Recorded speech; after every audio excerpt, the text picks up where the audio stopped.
All right. So we are officially live on social media. This is Reflection Artist number 45. Today is September 15th. It's Wednesday, and we have special guests with us, Corey Carruth. And if you guys don't know who Corey is, you definitely get to know him. But he is the man behind the magic at Sky's the Limit. He's been in the overall industry for 12 plus years. And as far as owning and operating Sky's the Limit, 9+ years, and he'll dive into, of course, what Sky's the Limit is and as a distributor and what it offers. But he's also the face behind, or a very helpful face behind, the whole Seaport's Finest Network, which is a very, very well respected brand and coding in our industry, of course. So I want to thank Corey for having you on Reflection Artist Live, and tell us a little bit about how all of this got started in the wonderful world of detailing, Corey. Sure thing, Justin. First of all, thanks for having me. Really appreciate it. And it's great to see you doing so well with the podcast. You mentioned that this is your 45th, so congratulations on that. That's really exciting. Thank you. Let's see, how did I get started? So 2009, my 30th birthday, I think, yeah, I bought this car. And up until that point, I had only ever had, buy here, pay here, $1,000, whatever car it was. And this was my first new car. And I had zero knowledge on how to care for the car. For all I knew, you could use a t-shirt, and I've done all the things that I tell my customers now. No, please stop. I know from experience. Yes, that was my knowledge base. And it didn't matter because those are the cars that I had, or it didn't matter to me at the time because I wasn't obsessed like I am now with the cars and detailing them. And so anyway, I bought this car and I thought, man, I got to take great care of this car. What do I do? Like, I don't know what to do. So back then, Facebook was not as big. Forums were the thing. And I got on the forums and learned, at first I just learned, a lot about different products that people were talking about. And what I discovered was that a lot of people would just follow, like there'd be a few products or certain brands that people really were like, this is what you got to use. And what I discovered was that a lot of it was just marketing. Just those names were spoken so much by certain popular people, and everybody else would just say the same thing. So you'd have 100 people on this thread saying, this is what you got to use. This is the best thing ever. But really, they were just repeating what they saw the person that they looked up to say. And domino effect. Yeah, exactly. So I learned that, it took me a little bit, because at first I was like, oh, wow, I got to get that. I got to get that. I got to get that. And then there was somebody that really appealed to me on that forum it was actually on the AutoGeek forum.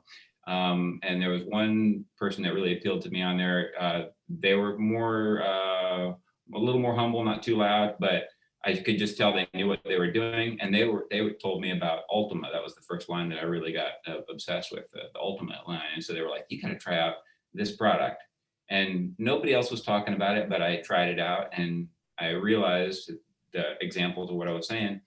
These products from that product line were way better than the stuff that everybody was really promoting, or at least significantly better. And so this brand of products wasn't really spoken about because it's not marketed, but they had these really amazing products. And so that kind of got my mind going about, okay, you got to pay attention to who you're listening to and who you're trusting here, because it's just probably just like anything in the world, like certain things get popular because certain people are louder, and that just is what gets spoken about. And so that kind of got me into testing products, because I didn't really trust just whatever was popular. So I started testing products like crazy.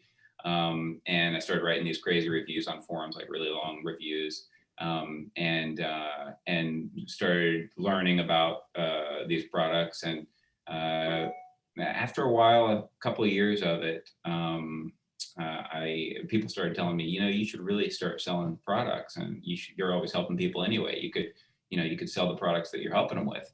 And it didn't really appeal to me. I had a great job at the time.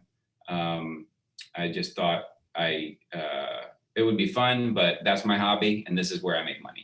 And so they're just separate. But long story short, I did end up obviously opening Sky's the Limit Car Care. What was the turning point of you actually just engaging that idea and that goal? Because that is a big jump, right? Going from, huge. I'm sure you always had a job, you always worked for somebody, and then going to self-employed and taking that jump and that leap of faith. Yeah, it's a great question.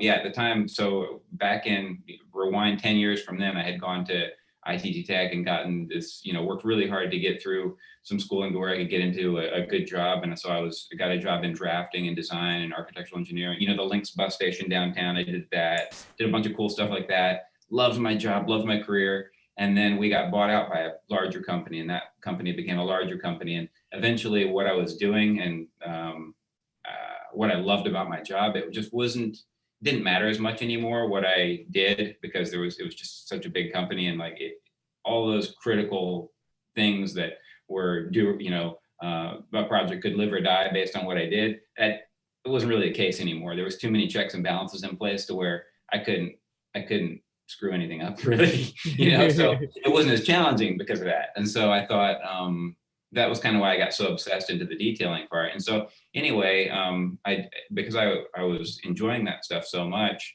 I thought there's no way I'll ever make as much money detailing as I will at my design career.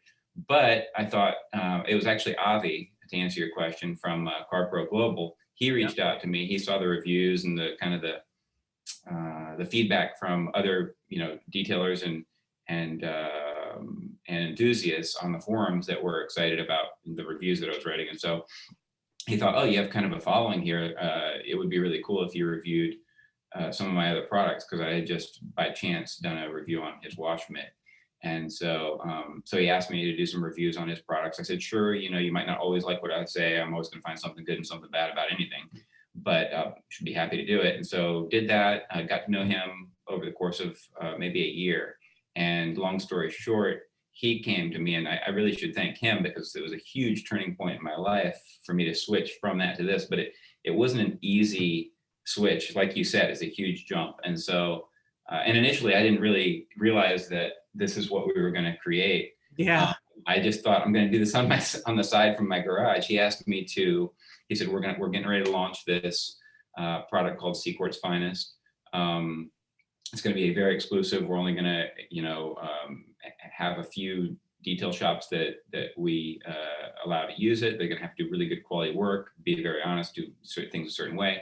And I need somebody to manage this program.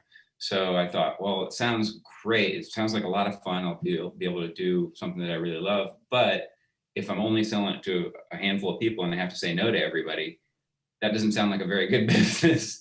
Well, and coatings at that time were fairly new too. So how did you feel about that? Right. So, well, I felt great about that part because I knew what they were capable of. And because they were so new, I felt great about it because it just seemed exciting because there was nobody doing that. There was Optimum was the only company. I think, yeah, Optimum had a professional program. I think they launched like that same year. Maybe they'd already been around. So they had a professional, installer program. But nobody else did at the time. And so it was G-Technique was around, but they didn't have one yet. So it was just they didn't have the foundation at the time. In those exactly. Yeah, not at all. Yeah. So it was three companies. G-Tech was super new. CARPRO was new. Optimum was new. I mean, it was just you hadn't heard of any other ceramic coating companies. Now everybody has a ceramic coating. But back then it wasn't the case. And detail shops, as you probably know, back then professional shops would say, what is this? I don't want to sell this at my shop because my customer will never come back to me because it's, oh my gosh, I remember that. Yeah. So when you decided to pull the trigger and moving forward, what were the steps that you had to take? I mean, did you have capital? Did you seek capital? And I mean, you don't have to answer these questions, but these are for, this day and age, people are transitioning into small storefronts. So this is good and helpful information, I think. Sure, I'll be happy to be fully forthcoming with all of that.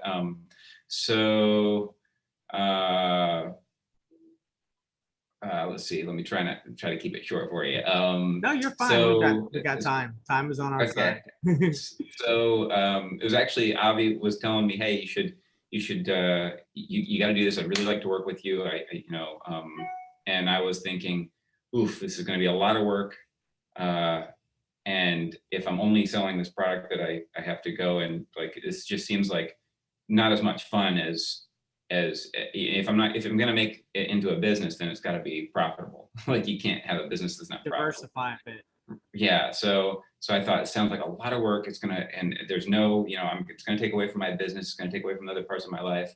And so I was kind of like hemming and hawing on it a little bit, but somehow I thought I'll do it on the side, I'll just do this on the side. And it's funny because I thought through all the details of the worst case, best case possibilities of everything. The one thing I didn't think about was that I can't just do anything kind of halfway, once I'm in, and I just didn't realize I just, for some reason, didn't think about how complex that would become for me. So anyway, I said yes to it. Going through the steps, I went down to, I don't even know what the office is, but you go down to the government office. I created a Sky's the Limit Car Care LLC. That's how it started, was an LLC. I knew very little. I just learned everything on my own. I just on Google, setting up, it was horrible too. If you saw some of the screenshots, or you probably remember, but if people saw I've got a few of them that you can see them on our culture wall out there and stuff, screenshots of the original website, and then as it transitioned through the years, it's probably due for another update now, but it was so bad in the beginning because I just did it all completely myself. You get zero funds as far as that. As far as capital, because obviously you have to have enough money to buy some product. And so I started out with, I want to say it was 4 pallets. It might have only been 1 pallet. I can't remember for sure, but I've got a picture of that. They were delivered I lived in Deltona at the time, and they were literally delivered to my driveway. And oh my goodness. Okay, what do I do with all this stuff now? But the way that I got that money was for 10 years prior, and I can actually thank the housing market crisis for me turning that into or changing my mindset on some things, because back in 2004, I had bought that house in Deltona, bought it for $128,900, and the value of houses was going way up. Almost moved to Texas to that company that I was telling you about that I was working with. And at the last second, wow. We went there, looked at houses. Last second, didn't do it. That was 2006 or 2007. Anyway, the value had gone up to like 220. So I paid $128,900. It was up to about 220, and still had it. And then fast forward to 2009, the housing market had blown out just before then, like a couple of years before that.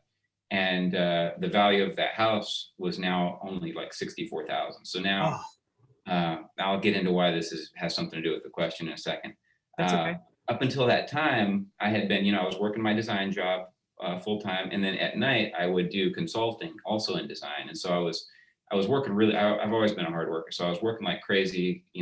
Another how many hours after work at my house, doing consulting work, and I was just saving all that money away and putting it towards my mortgage, because I was like, this is the responsible thing to do. I'm going to pay this principal down. I got my credit cards paid off. I got, so I was paying down my principal on my house. And so I had it, like I said, $128,900, I bought it, paid it down to 90 something thousand over the course of a few years. And then the housing market blew out. And even though I had done all the right things and paid all that money and worked so hard to pay it down to that, now it was only worth $64,000. And so it was, I owed more on it than, I'd gone negative. And so it was worthless, what I'd done to it, all that principle that I put into it in my mind at the time. Now, obviously, if you hold the house, then it doesn't matter because it'll go back up. But correct. But that changed my thinking. I thought, no longer am I going to keep putting extra money into the principal every month. I'm going to start saving that. And so I just started paying only that and started saving. So that's where I got the money from. I ended up for a couple of years, I'd been saving that extra consulting money that I had been working for my second job and saving that money away. So I had about, don't quote me, but I'm going to say about $15,000, maybe $17,000 to my name, which I thought was terrific. And I thought, and it was just, I don't know what I was thinking, because I'm very risky, I'm not big into risk. I'm pretty conservative, but especially then I was super conservative with it. But I thought, you know what, I'm going to go for it. And so I just spent that money on the product. And that's how I started, was with it, every penny that I'd saved, and bought the product and got started from there. 4 pallets in your driveway. Yeah, one pallet or 4, I don't remember which, but yeah, 4 pallets. Either or, that's, even a pallet. I mean. Yep. Started setting it up putting some stuff in the house where I could pull from to pack orders. And we opened July, actually technically I think it was the day July 3rd or something, but it was right around July 4th, 2012. And I thought, okay, here we go. All these people that told me I should open a store, and all these people I've helped, we're going to have orders. This is going to be great. And, the website started, and you know, I told people, hey, you know, we're online, and nothing, no Oh, orders. bummer. So yeah, so I was like, well, actually, I had, I think, 4 orders. There was all friends of mine. You know, there were pity orders, which I'm so grateful to this very day. You know, for my friends that Hey, really, they supported you, they right? really did. I'm so grateful. Like, yeah, I don't know what I would have done if they hadn't. You know, and so we did that. And of course, your friends, you know, you want to take care of your friends. So I discount, not we, it was just me at the time. And so I was discounting them too, you know, and so it's not real profitable, but it's something. At least they're buying back some of the money you invested. And so yeah, I'll stop there for now. Turn it back over to you. No. Now, when you did this with this purchase, this initial purchase, was it all CARPRO based products? And at what point did you? Because I know you did a lot of testing, so you did have, you know, some education on different products in the market. At what point did you start picking and choosing what Yeah. you wanted to bring in to sky's the limit to Yeah. fulfill the remainder of that full spectrum of products that you offer? Yeah, that's a great question. And there's a couple of things that leads me to want to mention too. Right around that same time, I think it was just before I launched, actually, Ultima had reached out to me, you know, the line that I told you about earlier Yeah. that I loved. I had a good relationship with those guys and still do. We sell their products. So, They're great guys too. Yeah. they're terrific guys, like the best, most honest, sincere, just wonderful people. So anyway, they said, hey, I forget what position or what they wanted to do, but they wanted to work more closely with me. They said, hey, can you work with us with our brand doing whatever it was? And I thought, oh man, that's so cool, because I love you guys, but I just said I was going to do this. And I was like, but maybe I can still sell your products because I'm starting this online store. And so I can't recall for sure if they were in the initial launch of the store, if I had Ultima right away, but that was for sure like the second thing I added was Ultima, 4-Star, Sonos, their 3 in-house brands. So I added those basically at the same time, maybe briefly, maybe just after, but I wish I could recall. I'll have to take a look at that. But what led me to start carrying more brands and how I chose that was, it's complex because you always have customers that say, oh, do you have some Manzurna, for example? You know, I use the Manzurna, you know, this one, FG400, can you give me that? And so it's easy to go down a rabbit hole and end up like every other store and say, oh man, I gotta carry everything so I don't lose this customer, because that's very tempting. It is difficult to say, no, I don't have that. And obviously in today's day and age, it's very enticing for a customer to say, well, if you don't have that, why am I going to waste my time and my money putting in 2 orders, shipping from 2 places? Why don't I just go here? This place has everything I need. I'll just go there. And so definitely we were tempted to do that. And then definitely that did inspire us to make sure we did have other products. Yeah. But we didn't go haywire. And it's still to this day, I can't believe it, 10 years later, we still haven't brought Manzurna, for example. They make great compounds, of course, but we stuck to this this ideology of we don't want to be greedy with saying just because we could make more money selling another line that we'll bring it in for only that reason. We want to have a reason. We want to say, does this do something that what we have here does not? And in our case, we ended up bringing in the Scholl Concepts lines, because back then CARPRO had one compound, Fixer. That was the only compound they had. And so I was like, we've got to have other compounds. Like I can't, you know, I got to do something. And so my friend Sam here in the US, he's big into the scene in Europe, in the detailing scene in the forums there. And so he's like, man, you've got to try out these Scholl Concepts compounds. Nobody's selling them here and they're phenomenal. Like you just can't beat this stuff. So I tested those out.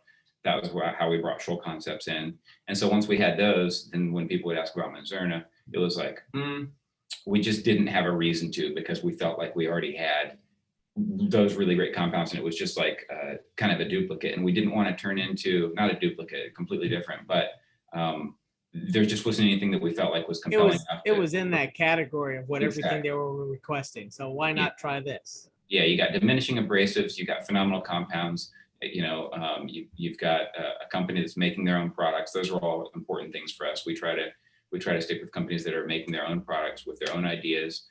If we have a company reach out to us that says, hey, we can make this product for you, and they point to something we're selling and they say, we can make that for you for, or we can sell that to you for this price. And it's just like that. We're not into that at all. We've had that. And sometimes it's really crummy the way some of the companies do it. Yeah. We're just not into that. Like, we really want to support, you know, the originator. So anyway, not to get off on a tangent. But No. And it can become confusing, right? If you get multiple products in the same category, then you get that always that question. Well, why this? Why is it different from this? Or why is this one better than that one? And when Yep. you simplify it, it just eliminates all of that nonsense as well.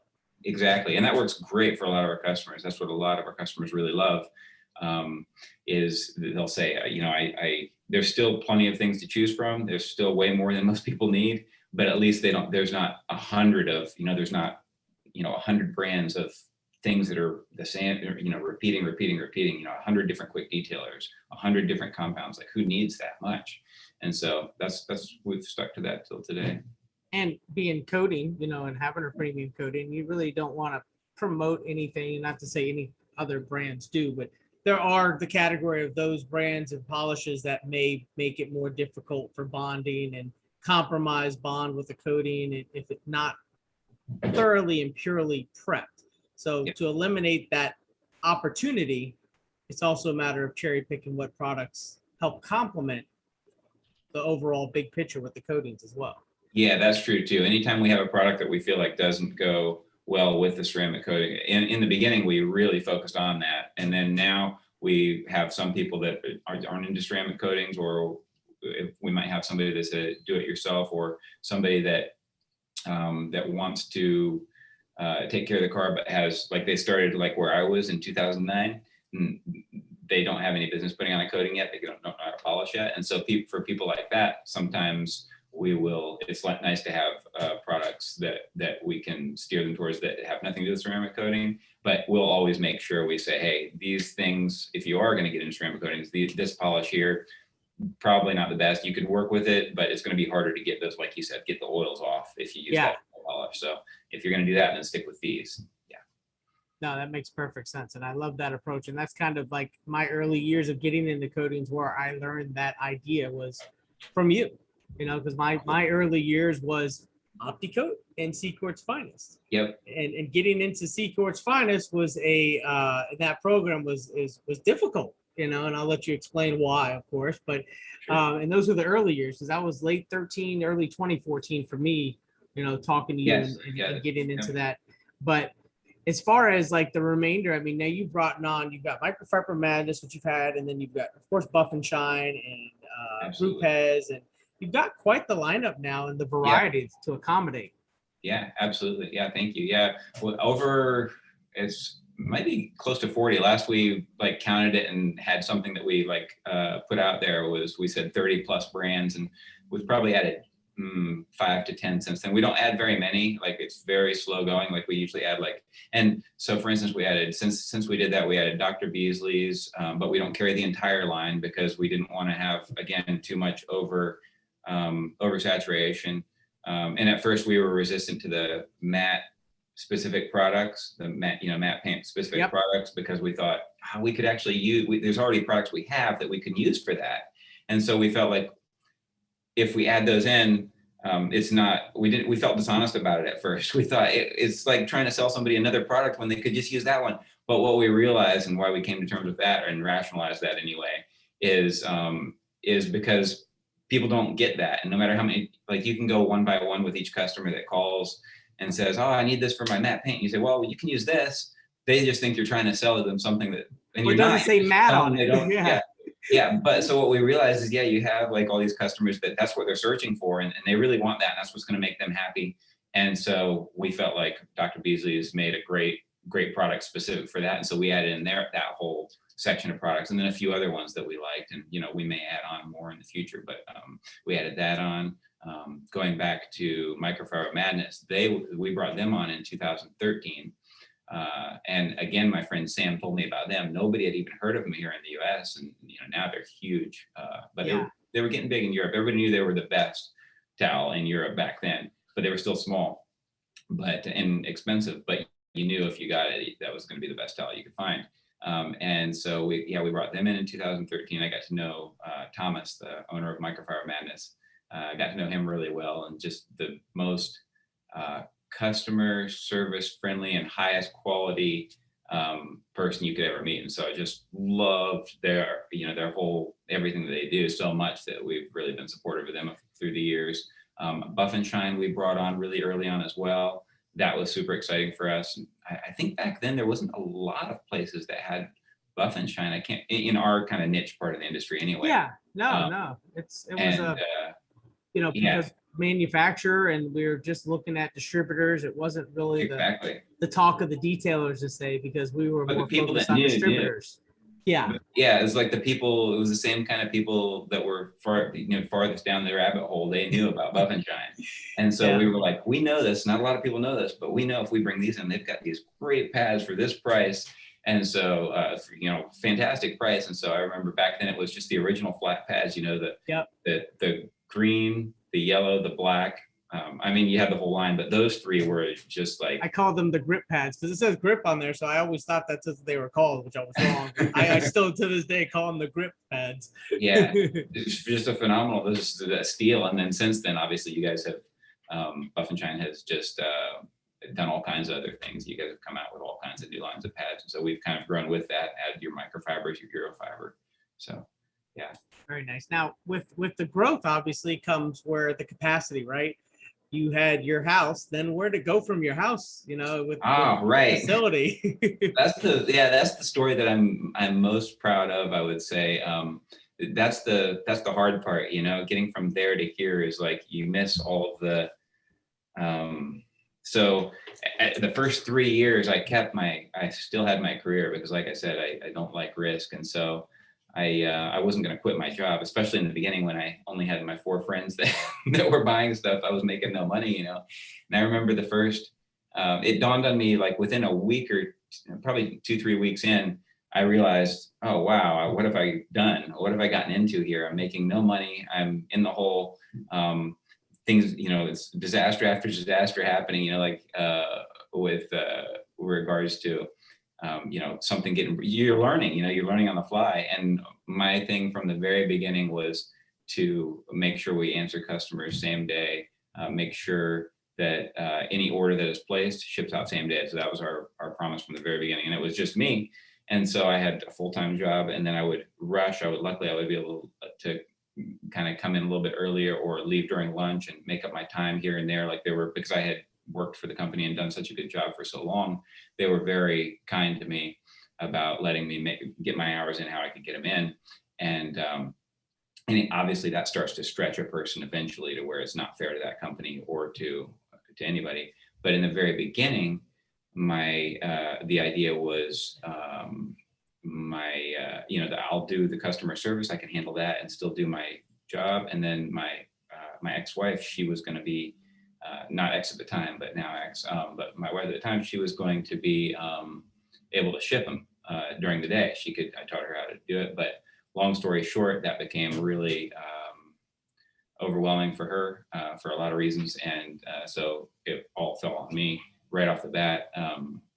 So those times were super difficult because you're not making money, you're realizing that you're not getting any orders. So then I was on some forums, just helping people and hoping that somebody would end up ordering from us. But a lot of people would say, oh, great, thanks for the help. I'm going to go order that from X, whatever company. And like, okay, great, have a nice day.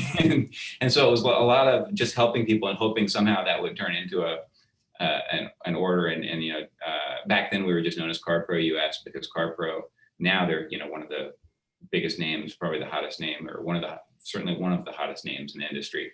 But back then they were just new to the market. They had, starting like 4, 5, 6 products at the time.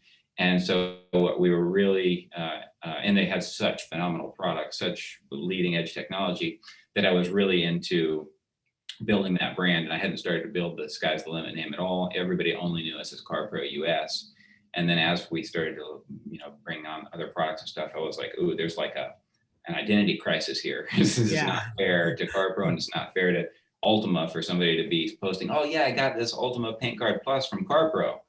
Doesn't sound right. It's really a mess. Yeah. So we had to untangle that. It took, after a few years in, we started to get to the untangling of that and making this is sky's the limit car care. And we operate CARPRO United, US, and we operate the C Corp's finance program. But this is, but getting back to the question, it was a long way there because obviously you're not getting sleep, you're trying to get the orders in. And for the first 3 years, I slept probably an average of 3-ish hours a night.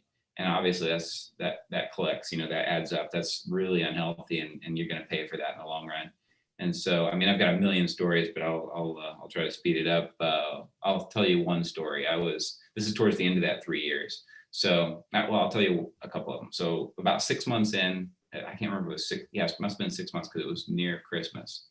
About 6 months in, I had this big order. It was this, we were finally starting to get more. I remember the guy's name, I think his name was Paul. He was the very first person that the order came on the website, and I didn't know who it was. I didn't know the guy. It wasn't a friend. And I was so excited. I was like, that's amazing. Somebody found Real my website customer. and somehow ordered from me. Yeah. And so that was a big moment in my mind. And then one of the next big moments would be about 6 months in. Up until then, it was getting tough to be able to order more product because all the money was already in the product, but I was starting to get more orders. And I still had, I had to sell that stuff to get enough money to buy more, but basically I was in the red I invested that money, but I was kind of in the red with it. And I was just pumping money from my job into the business. And it was tough because obviously you got to pay your bills too with the money from your job. So I had just gotten to this point where I had this order from Indonesia. Should have been a red flag that it was outside of the United States, but I didn't know anything back then. I'd never had an order outside of the United States, and I didn't know the rules with credit cards, and I didn't know that the credit card company would not protect me. So anyway, there was this order for like $900, $1,000 was a huge order for me, especially at the time. I was like, wow, in full retail. He didn't ask for any, he wasn't like trying to find a coupon code. He wasn't asking for free shipping, full retail price. There's good profit there. This is great. We're finally turning a corner. I'm thinking, we have this $1,000 order, full retail price, and ship it, goes out, big boxes, couple big boxes. And I thought things are finally, I looked at my bank account for the business and I thought, wow, we're finally turning this corner. And this is, it's 6 months sounds like a short amount of time, but when you're only sleeping 3 hours a night, some night it's like 12 months. Yeah. Some nights you can't get to everything, even with 3 hours of sleep, you end up having to stay up and, go right into the next day and go back to work and go with zero sleep every now and then. When that's happening, that light at the end of the tunnel starts to get really dim, and you don't see that, and you start wondering, why am I doing this? So the day that I saw my bank account say, oh, I think this is finally getting a little bit of traction. There's something here. There's some light I see.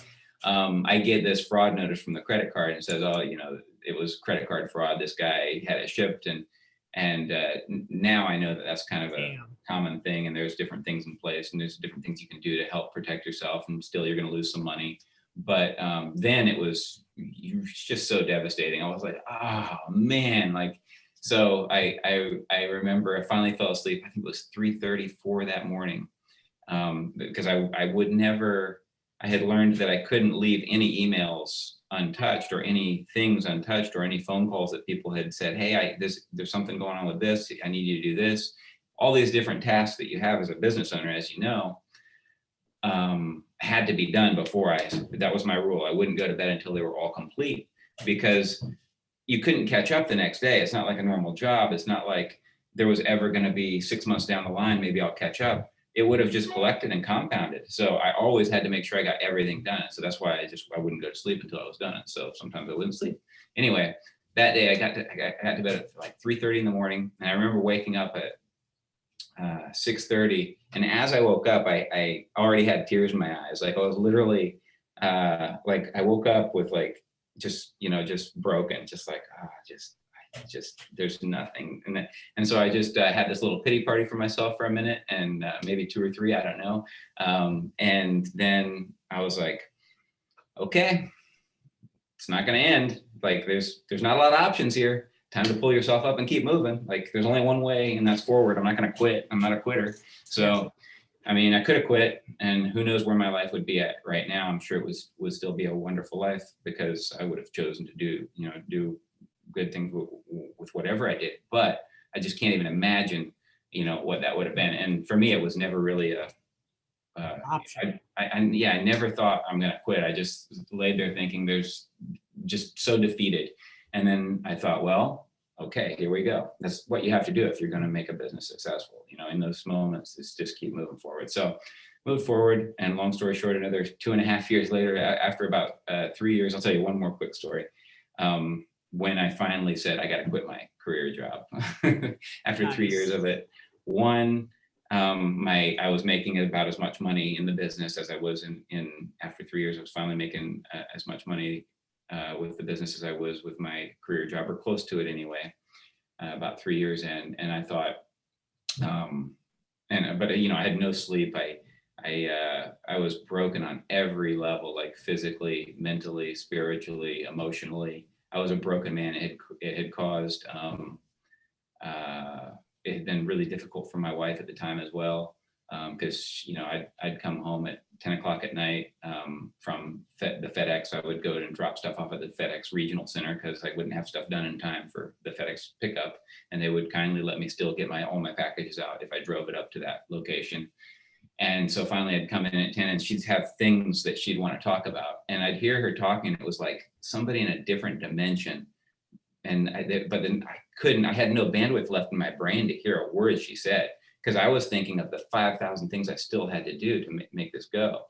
I had all these phone calls through the day of the tasks that I hadn't done yet, and there was just zero room left. Yeah. And so obviously that was very taxing on her too. And anyway, it was I've been down that road, so I can definitely relate.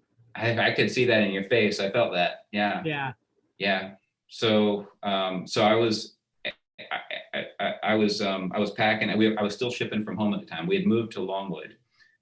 Because my job was in Longwood, and I couldn't spare the 20 minutes back and forth each day. And so I thought, I'll get a house 20 minutes, 2 minutes from my job, and then I can speed there. We can still get this, like we could manage all this.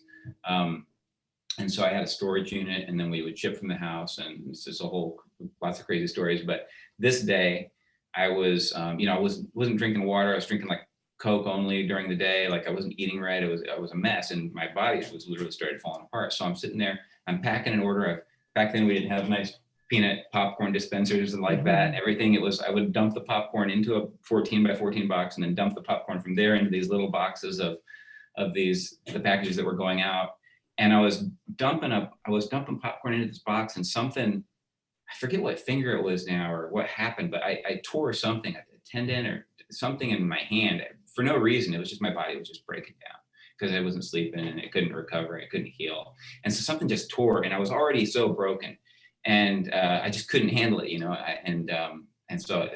but it was like same thing as what I told you the other story. It was like, it took me a minute. I thought, nobody's going to come pack these for me. I don't have an option. I don't have a choice. So I literally used a coat hanger, duct taped a coat hanger to my hand so I could still grip the box with one hand, and just kept going.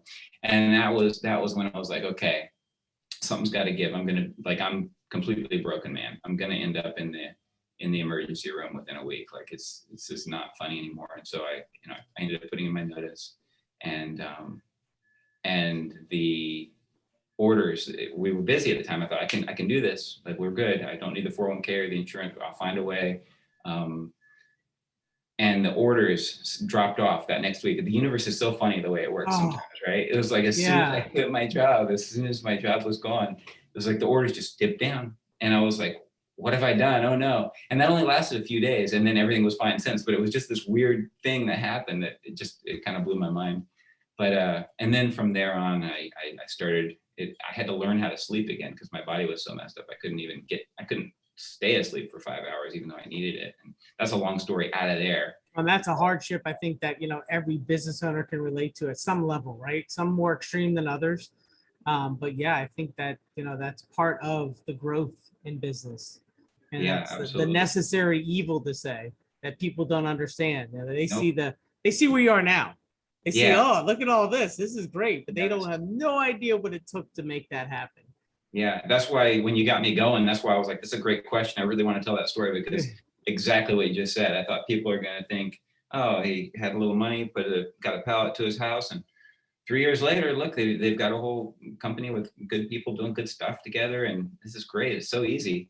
But yeah, Nope. And that's that's why the I most asked those important questions, story. because it exposes to show the hard reality of what it takes to build a solid business. And there's still tons of growth potential once you get there. And then they don't realize too, or It some never don't. ends. It's No. always a new challenge every day. It And the never maintenance ends. side of it's a challenge in its own. It's like, okay, now you're here. What are you gonna do to at least maintain that so you never go backwards?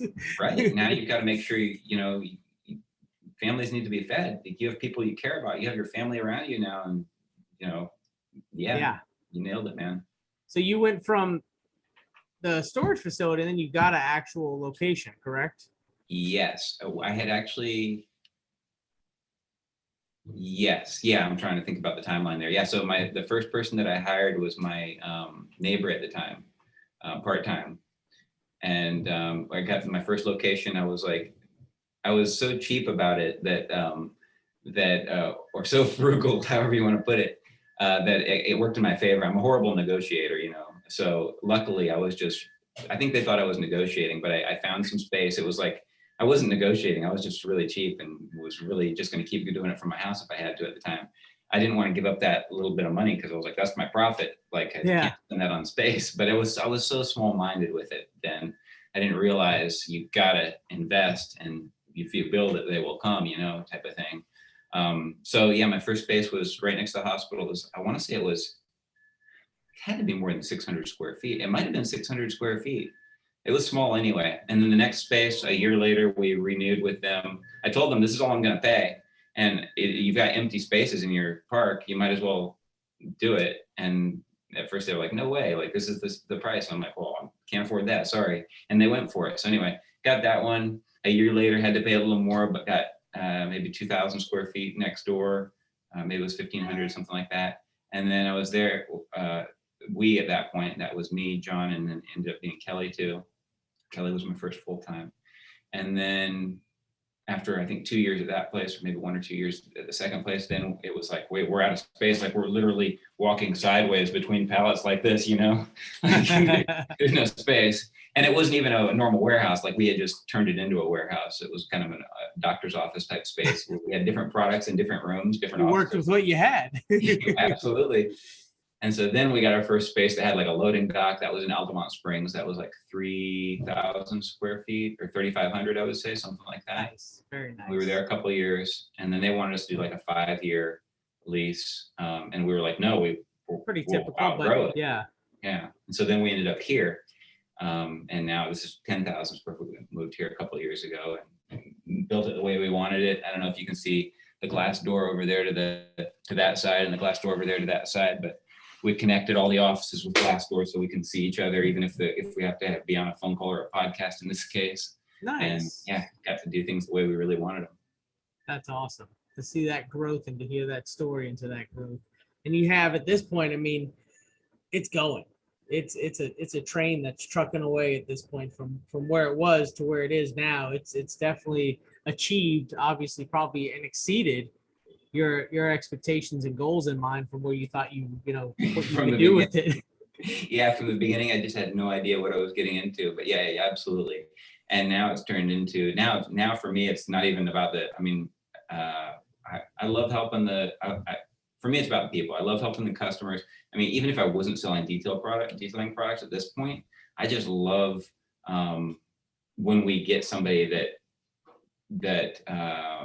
that really we make an impact on. I love the difference that we make with those people. And then just equally is the people here. So everybody around here, James and Pablo and Alexandra and Lewis and Josh and Danny and Matt, all of these guys and girl, it's so special to have those kind of people around you and to over time realize that there's all these people that have this, different kinds of they're just such good people, It's just really great to be able to surround yourself with people that building a good team, make you family. Exactly, family that make you a better person, that make you laugh and make you um, Enjoy going in every day. exactly. Yeah. Yeah. Now, with that, and again, touching on relationships, that's where we go back to the C Court's Finest Network, because I mean, you've helped grow that tremendously, and I've watched that grow, which was awesome. So Yeah. tell me a little about how, and the viewers, how that works with C Court's Finest, because it is, you know, again, like you said, it's an exclusive network. So Yeah. you do have those consumer, prosumer products that are offered on the market that do great. And now you dig into where it used to be C Court's Finest, and it went to a professional program. Then you've got now more of that elite. Break down to me how that works and what it takes to get into that program. Okay, sure, absolutely. I want to say one thing, because when you bring that up, if it wasn't for a lot of those, you know, a lot of the C Court's Finest guys, that's another thing that or another group of people that I should be super grateful for, because they've really helped. A lot of the knowledge from certain C Court's Finest installers and C Court's professional installers that have become my friends over the years, like going back to 2012. I'd start mentioning names, but you know, there's so many people, you don't want to leave somebody You've got out some there. pretty elite detailers in your network. Yeah, which is and pretty great businessmen badass. too. Yes. Thank you. Yeah, and great businessmen as well. So they taught me things. They saw, you know, what I was doing, and they would give me advice. I mean, you know, some of those times that I was up at 2, 3, 4 in the morning, some of that time was on the phone with guys that were in their shops 2, 3, 4 in the morning that were doing the same thing, trying to make their business grow. They had a great mind, or they were super skilled, or both, but they were just starting. Some of them were, you know, relatively speaking, just starting out only a couple of years into their business. And so if it wasn't for their support and them, you know, telling people about the products and the service that we have, then, you know, those are the kind of people that a lot of other detailers look up to, and a lot of do-it-yourselfers look up to as well. And so what they have to say carries a lot of weight, as you know, like what you have to say carries a lot of weight. And so anyway, I just wanted to give a shout out to those guys. They're amazing. Absolutely. But Well as far as deserved. to answer your question, in the beginning, like we talked about earlier, there was no real network like that. Especially like what we were doing. There was, like I said, Optimum, and they had a network going with professional installers. But the way we were doing it, we were focusing more on not just the product, but also on the level of polishing that would be done to the car before it was coated. Pardon me. And obviously that's not mass market. Like that's not for the mass market. It's not for everyone. Not everybody cares or even knows what a swirl is. They just, in today's world, they're just like, all they hear is ceramic, and they're like, put the ceramic on my car. Yeah. And fixes everything. yeah, exactly. And that was never our thing with our C Court's Finest. The idea was, if we're going to put this on your car, first it has to be made as close to perfect as it can safely be made. And so that was a big distinguishing factor in the quality of how our installers were going to prepare the car before they put it on. And then number two, what I really wanted to emphasize was some of my own values, and that was, you know, to be honest with the customers, to not tell them that's not sell the ceramic coating in a dishonest way, not sell it in a way that oversell. Yeah, not oversell it, not tell them it's going to last forever and they don't have to wash their car and all those things that are, you know, just horrible things to say to a customer.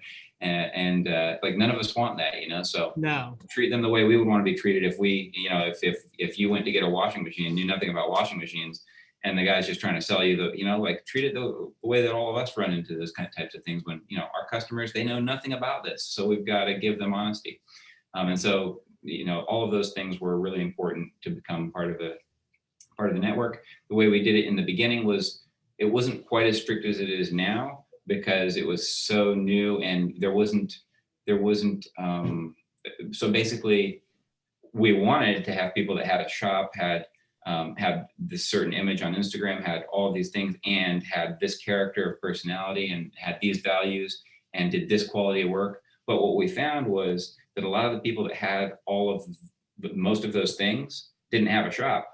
And so guys that had shops were like turning and burning cars, you know? And so there was very few shops that we could find that did that with the quality of work that we wanted. Nowadays, it's grown a lot, and you actually have, yeah, it's gotten more popular to, you know, and products have come a lot further where people can get things dialed in, and the knowledge is there. And it's just, you know, because of ceramic coatings probably too, it's grown into obviously a much more financially good situation for a detail shop, to where they can afford to you know, do a better job. Back then, it was really pushing the envelope what we were trying to do. I mean, I remember when we first started, telling people that the minimum, you know, the MAP price on finest reserve, or not, we didn't have reserve back then, but the MAP price on the version 1 of finest would be $650, and detailers were saying, we can't charge $650, that's crazy, nobody will pay $650. And I'm like, well, we would say, well, how are you going to spend 2 days on this car and charge less than that without going out of business or doing a horrible job? Like, you know, you know, if you want to build this market and you want to cater to these types of clientele that want this level of work, then you got to charge more. And now, as you know, there's great people charging $3,000, and there's complete people that just picked up a polisher, you know, that are just going across the car and charging $3,000. Like, you don't know what you're going to get. No, so, but they talk the talk and walk the walk online, and they verbally express it, but the end result is completely different. Right. Yeah. You've got to find somebody you can trust before you, yeah. So anyway, I kind of went off on a tangent there, as I do, but so yeah, we had C-Course Finest program. And then eventually we introduced C-Course Professional, which kind of took over the helm from C-Course Finest, and because we wanted to have a couple levels there. And so then we added the Finest Reserve, which was a completely different tech. And as far as your question, how people get into it. So now the way that we do it is there's an application process. They pay. Before we were getting bombarded, we would have so many applications go through, and I would spend hours trying to look into a business, and then end up having to tell them no 99% of the time, and or more. Like, it was all the time. It was all the time I was spending was looking at the business and saying, I'm sorry, it doesn't match up with this. And people always think they match. They always say, oh no, we've got all the checks balanced. Like, we should definitely be in that network. But a lot of them don't even know what a sunshot is, or, you know, what a video around the car in direct sunlight means. When I ask for that, they think, oh, I can just do it in the shade, you know, like it'll be the same thing. And so to touch on that, I did all of that, got declined the first time. So I didn't even remember just so you guys know, That's it's not that easy. I did that and I got declined. Now, obviously, this was like late 2013, early 2014. Obviously, skill set craftsmanship has come a long way, but even then, I was super confident, and it took a couple tries to finally get that approval. That's awesome. Just to point that out. I love out. that. I couldn't even remember that. Thanks, Corey. Yeah, thank you. So yeah, so now the process is you just to apply, there's a $350 application fee. That way we know people are serious, and they're not just, because otherwise anybody could apply and not even have a money does turn things serious. Yeah, they might not even be insured, they might not even have a polisher, and they just apply, and now I have to spend time, you know, it's just wasted time on. So now you go on the website, there's a C-Course Professional application in the search, you know, you just type professional application or just the word application in the search bar, pops up, it tells you the bare minimum of what you should most certainly have before you waste your time. And then you pay the $350 fee, we send you the link to the application, and then there's a very lengthy application and questionnaire, and it'll ask you for the things that we used to do that way by email. You know, it'll ask you for the video walk around, the pictures of your shop, the insurance, that you're a registered business, that you've been in business for you know, for 2 years, and it'll ask you a lot of questions, some that you might find weird or irritating, and or just interesting and strange. And so it's got a lot of questions to fill out. And then after all that, then we tell you from the beginning, it's going to be a 4-week review, or it'll take up to 4 weeks to review your application. So then they submit their application. We'll review it within 4 weeks. Then I'll get back to them and say, looks like if it looks like a good fit. Usually it doesn't, but if it does, then we'll say this looks like a good fit. We're going to have our next orientation class at one of our 6 certified centers. We've been in a lot of them up in Pennsylvania. We've done a couple in San Diego, a couple in Atlanta. But anyway, we'll say, okay, it looks like a good fit. You're not approved yet, but we're going to send you to here.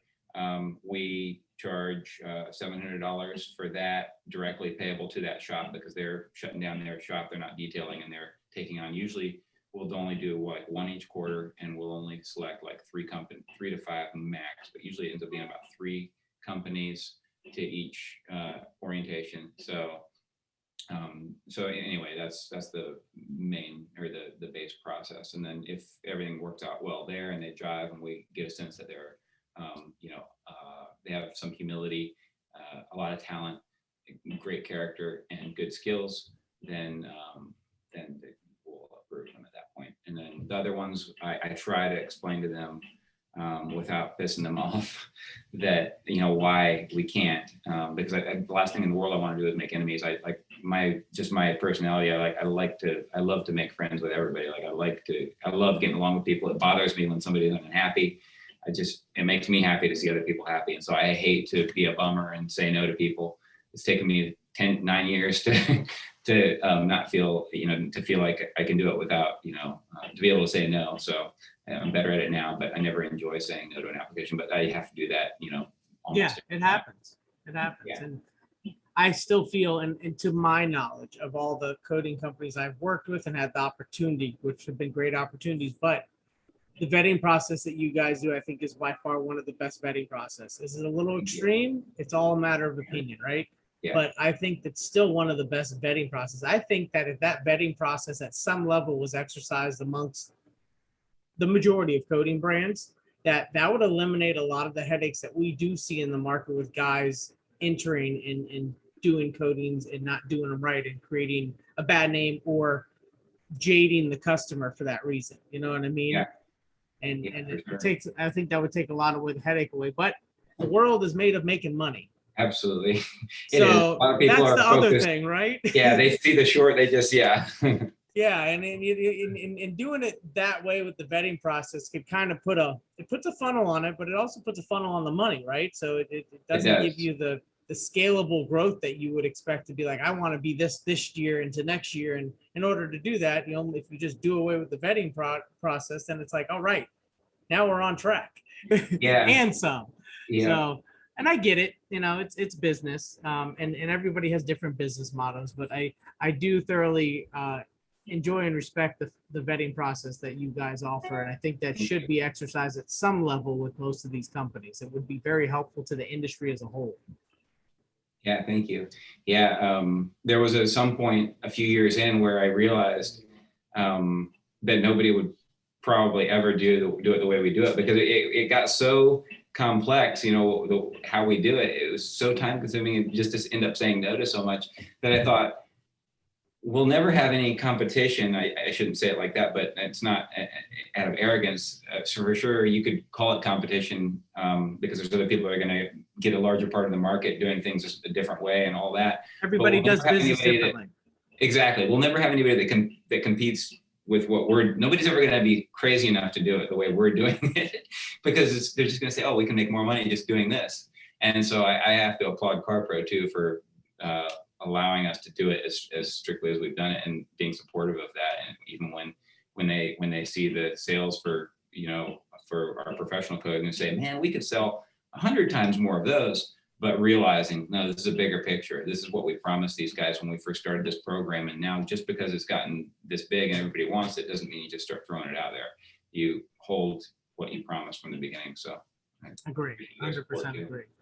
Now, as far as time, we are coming up on the hour. So is there any words of advice that you would want to throw out there to any of the listeners or viewers in regards to business growth, detail, and you name it, just something that they could be a good takeaway for them? Oh man, I'm so bad on the spot. So one thing which we kind of already covered is that if you decide to do something, that if you do decide to start your own business, or if you do decide to take on a new career or take on a job in detailing, even if you're working at another shop or whatever you choose to do, whatever you decide to do, don't give up. If that's what you want to do and that's what you believe in, then if you remove every other option for yourself and you decide this is my only option, this is what I'm doing, then you'll find a way. You'll find a way. And number two, I would say something that just popped in my head. don't lose your humility. I've seen guys in this industry where when I first met them, and I think sometimes maybe it's a psychological thing, and something happens that maybe it's on a chemical level for some, just as humans, sometimes something might get broken somewhere in there that at some point in somebody's life. And so maybe it's, that sometimes, but there's sometimes when it's just an ego thing and they make a choice.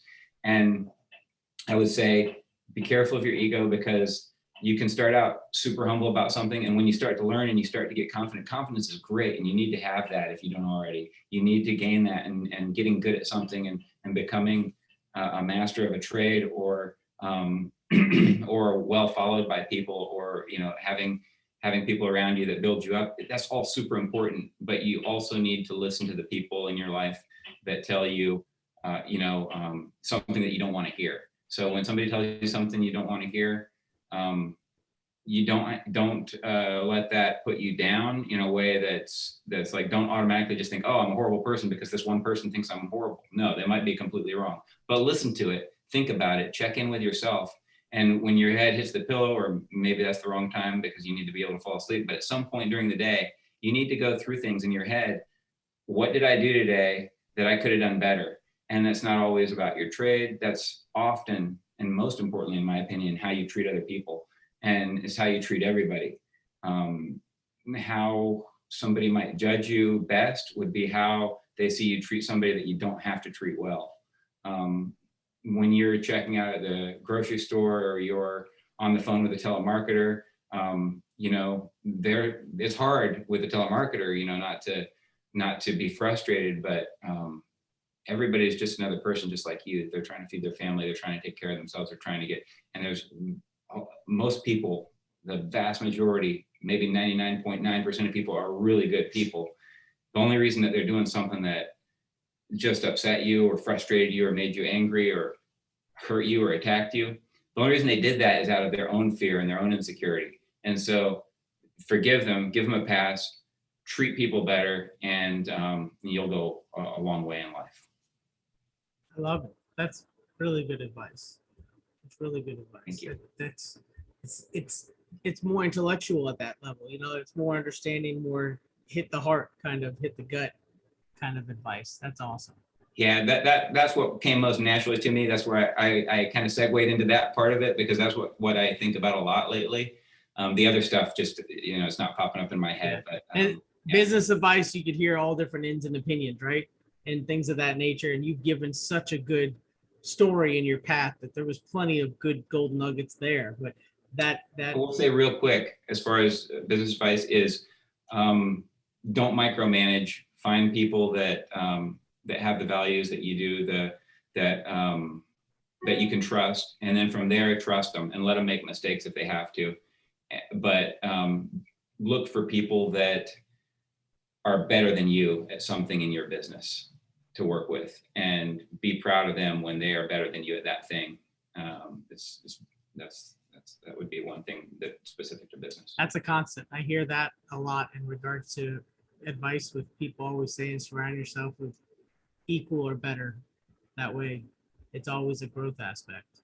Yeah, that's cool. Awesome. Now, as far as people being able to get a hold of you and or CARPRO, sky's the limit, of course. What are some plugs you could put out there, social media platforms, things of that nature? Sure, thank you. On Instagram and Facebook, Sky Car Care is for Sky's the Limit Car Care. You'll see Sky Car Care or at Sky Car Care. For CARPRO US, it's at CARPRO_US. You can always reach us if you have questions or anything like that. You can always reach us at service@carpro-us.com, and that's for Sky's the Limit as well. It's all one team answering the emails for the United States for both Sky's the Limit and CARPRO. And then for our website, it's skycarcare.com or carpro-us.com. They both go to the same place. Awesome. Well, Corey, thank you. I appreciate the time and being able to take out of your day to spend with us on the Reflection Artist Live podcast, again, number 45. So hopefully we could do this again. And usually I'm able to catch up with you at shows, but we haven't had any of those. So, but soon, hopefully we will have some turning around to where we could do that. If not, there's always the flip side of, I just got to make a phone call. You know, Yeah. you're right in my backyard. Technically, you're in Orlando. I'm over here in Melbourne. Yeah. But we do definitely stay busy, which is a good thing. I'm sure that your shipping has gone through the roof with the whole pandemic, like everybody else's. Yeah. Yeah. So thanks again, and thanks for all the information and the story. That was awesome. Yeah, I can't thank you enough, Justin. This was a lot of fun. I really enjoyed it. And yeah, you're great at this, by the way. Like you really got me. I'm not great on my own, but if you get me to tell some stories, hopefully they were of some benefit. So you definitely got me out of my comfort zone. And thank you so much. Good deal. It's always a pleasure, Corey. You have a good rest of your day. You too, Justin. All right, take care. And everybody else, thank you. And on behalf of Buff and Shine, thank you for listening. Take care.